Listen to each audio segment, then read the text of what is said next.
So today we're going to be going over another album review, and it's going to be another album by the Electric Light Orchestra, and it's going to be a second album, geniusly titled ELO 2.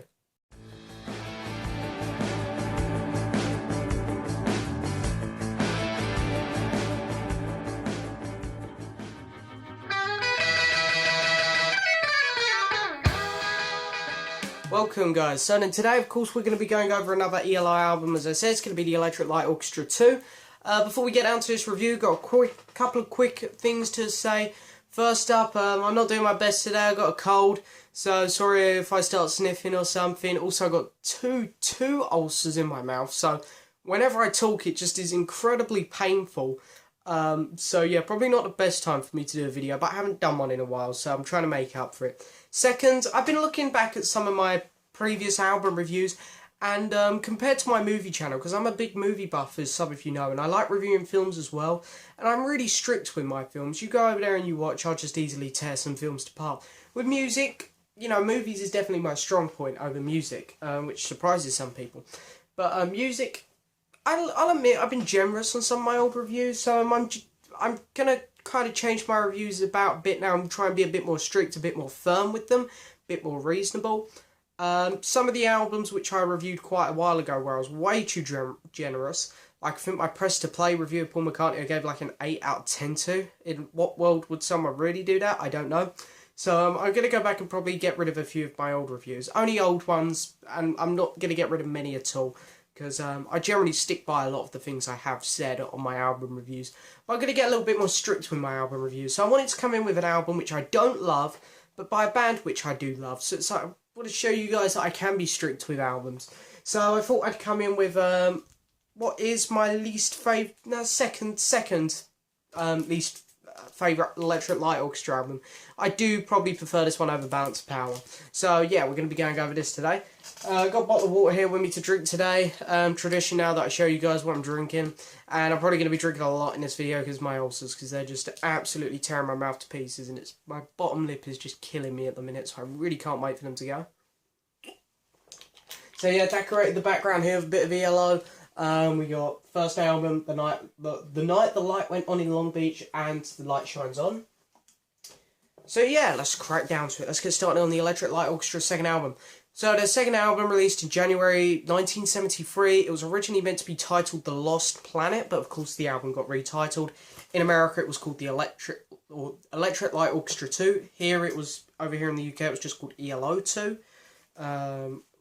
But yep, that's how it's spelled out in the spine there. See that? ELO 2, now it's got the Electric Light Orchestra here, whereas in America it was the Electric Light Orchestra 2. And of course it shared a different cover.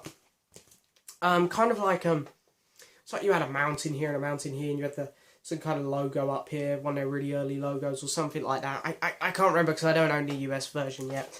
But anyway, this was the album which of course was the last one to feature Roy Wood. So Roy Wood, you know, huge part of the first album, he played a massive part in it. And it was him and Jeff, you know, they were the main founders of the Electric Light Orchestra.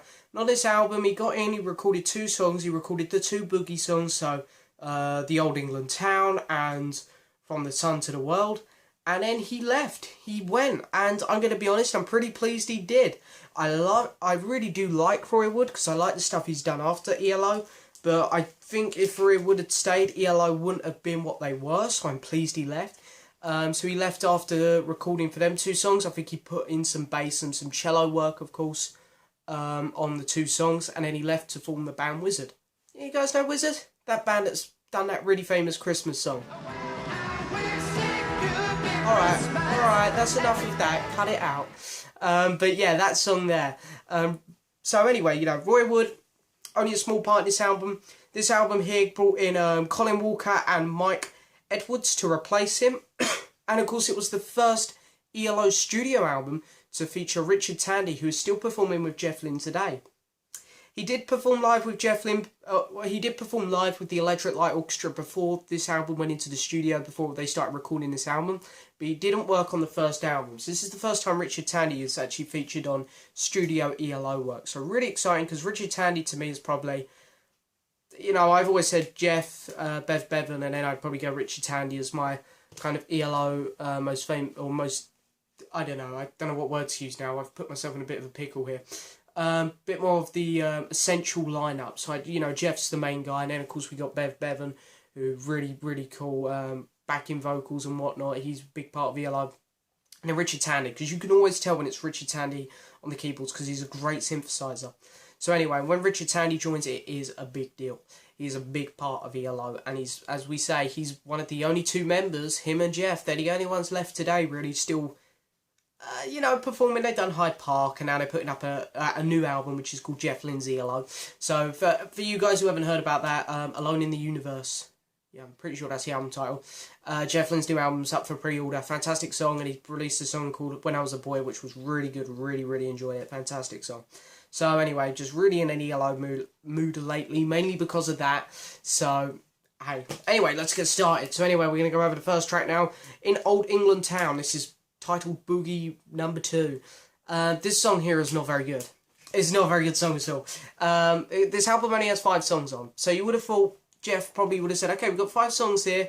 Let's try and pick the best one or one of the better ones to open up the album so we can actually pull people in, because I don't think having 5 songs is a great selling point as a start. I know it's the 70s, and I know this is kind of a progressive rock album.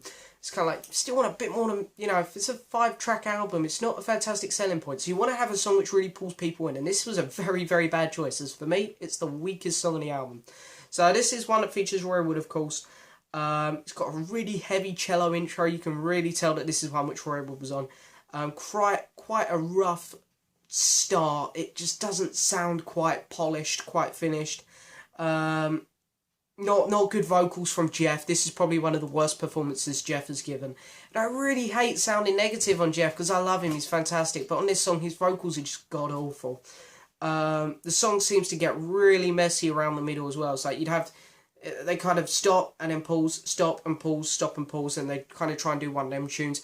But then in these pauses, all of a sudden drums will start coming in, then guitars are coming. It's just all over the place. It's really messy, and none of it quite sounds right. What else we got? Question. The end of the song just doesn't quite feel right either, I'd say. It kind of pulls itself back, and they kind of get on this track where they kind of know what kind of route they're going down with the song. And again, it just gets lost, and the ending of the song just feels so unsatisfactory. You're like, where did this song take us? What was the point in this? This song generally just doesn't feel very good. It's one which I'm having a lot of trouble talking about, because it's just so useless and really quite boring, because it's messy. You don't want to listen to it, and it's like, because nothing's happening, it just sounds like they've literally just gone in the studio, they've got the guitar done, a little tune on the guitar, and said, okay, whack us out some tunes on the violins. Richard Tandy's just gone do, and then they've just literally slapped it all together and gone boom, there we are, there's our opening track. And it really doesn't work. I'm sorry, I mean, it's not a good song. We'll just leave it at that. So then we get MoMA, and this song here also has an interesting prog kind of sounding start, which I really like, because everyone kind of pictures ELO as this kind of 70s, 80s feeling band with a new world record out the blue and Discovery. And it's kind of like, no, you look in the start, and they were really kind of a prog band at the start. You can really hear ELO finding their roots on their first 3 albums. And here you can really hear the prog kind of sound coming through, pushing through here.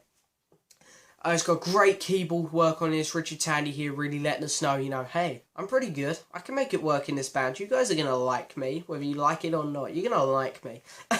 So I think Richard Tandy here, really good. This is a really good song for him.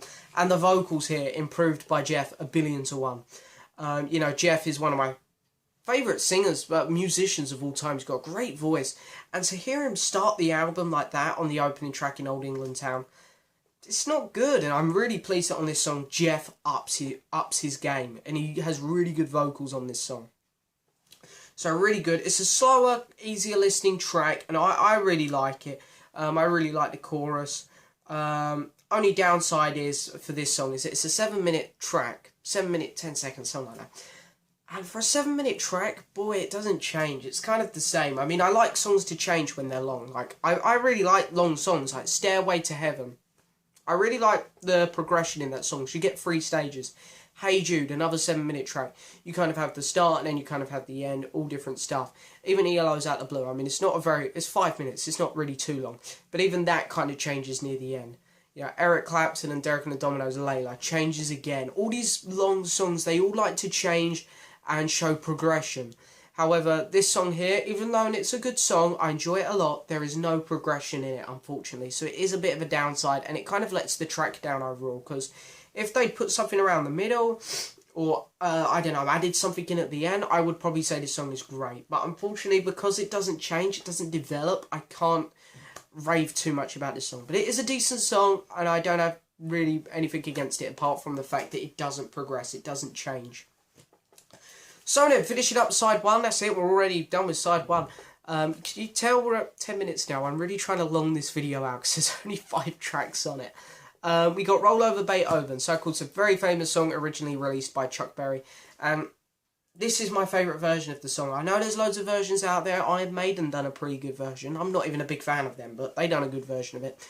But it's actually my favourite version. I'll tell you why, because this here does exactly what the last song didn't. It does show progression. It shows stages, so we know Jeff can do it. Starts off with kind of this prog kind of keyboard sound, and also we get the violins come in. We get Beethoven's 5th Symphony.